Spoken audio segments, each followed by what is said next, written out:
Sawadee Cop. It is the 3rd of March. Did we say beware the Ides of March? Well, the Ides is the middle, so we got like 2 weeks before we have to beware. So it's the beginning of March.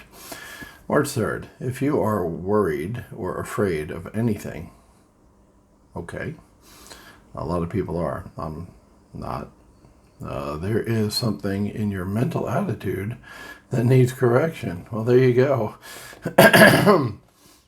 Never thought of it that way, but okay. Let's go along for the ride and see where he takes us. Worry and fear are negative emotions that serve no useful purpose. I remember we talked about being like Dr. Spock before. It's true. Dr. Spock. Mr. Spock. Mr. Spock. I don't know if I say it's Dr. fucking Spock every time. It's Dr. McCoy. Bones McCoy. It's Mr. Spock, not Dr. Spock. My bad. Anyway, they serve no useful purpose. Worry and fear. They're negative emotions. They serve no useful purpose. Worse, they are not benign influences on your behavior. That's true. Both tend to expand if left unchecked until they crowd out positive emotions and beliefs, taking over your mind and filling it with counterproductive emotions that cause you to doubt your ability to succeed at anything you attempt. Unless you control worry and fear, one day you will discover they control you. At least laying it out pretty good. While the emotions can't always be corrected with logic or reason, unless you're a robot like me, they are always susceptible to action. Act, and even if your actions aren't entirely appropriate for the situation. He wrote this paragraph for me, didn't he? The very act of doing something, anything constructive, will have a positive effect on your mind and attitude. Okay.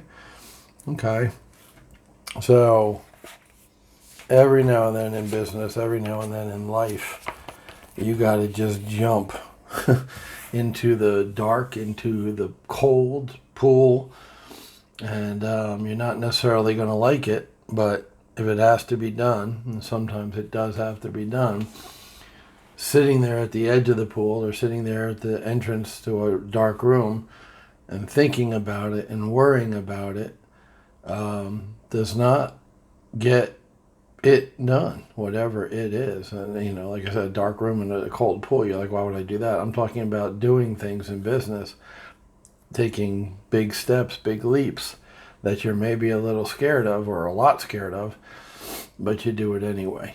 I've said many, many times on this channel and to my friends, the stuff I did, in the military and with the government afterwards, that wasn't courage, because I don't have fear like regular people, because like he said, you can overcome it with logic, and I do. I'm a very logical person, super logical person, more than most people, and I'm not a very emotional person, and most people are emotional.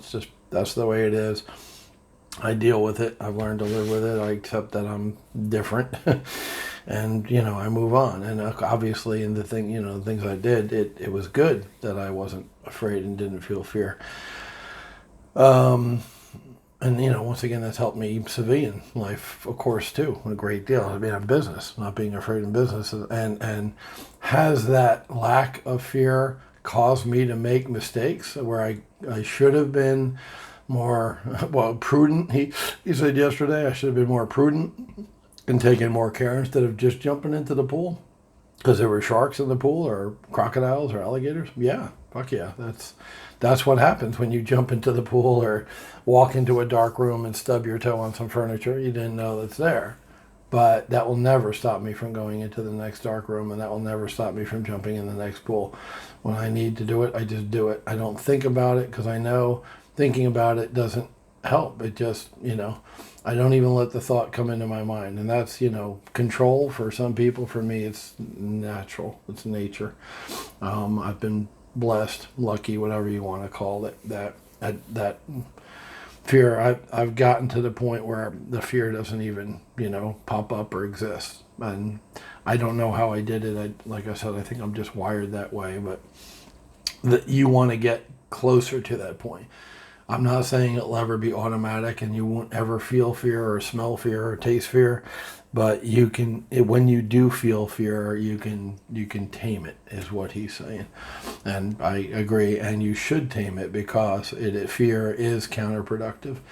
If I were to poll 100 wantrepeneurs, which is, investor wannabes, as to why they haven't done a deal, if they're being honest with themselves and with me, I don't know, 70 or 80, I think, would be, out of 100, would be a fear. Fear is what's holding them back.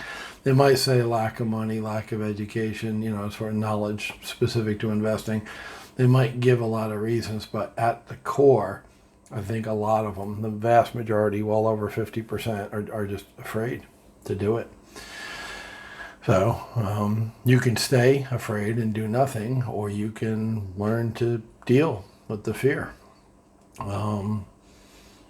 Some people have learned how to manage pain. Athletes, they play hurt, not as much anymore because they're more pussies these days. But, in the 70s, the Oakland Raiders, guys would play with broken bones, broken noses, blood streaming into their eyes. They mop the blood and go out and play.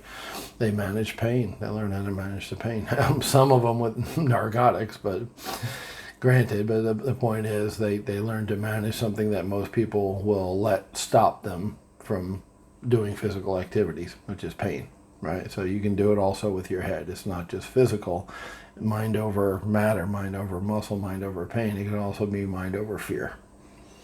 Cool. That's it for today. Got some shopping to do today. The internet gets installed today. Yay. I've been using my phone internet, and it's giving me data warnings and shit. You know how those companies are. They want you to pay them, but they don't want to provide any service.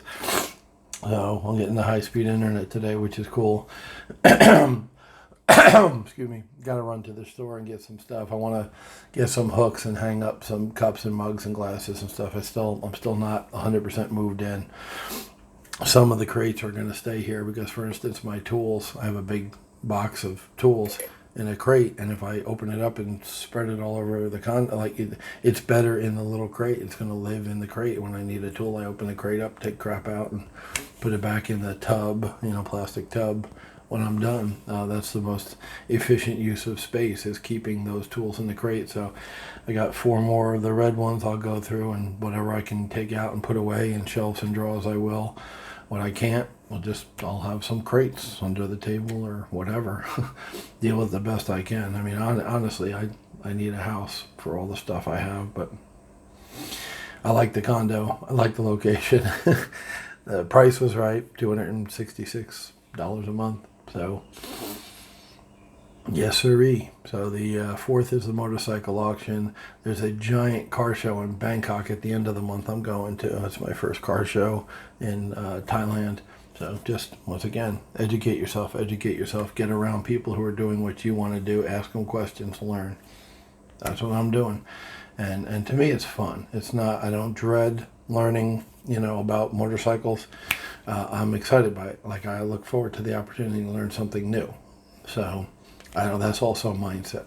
So you control that.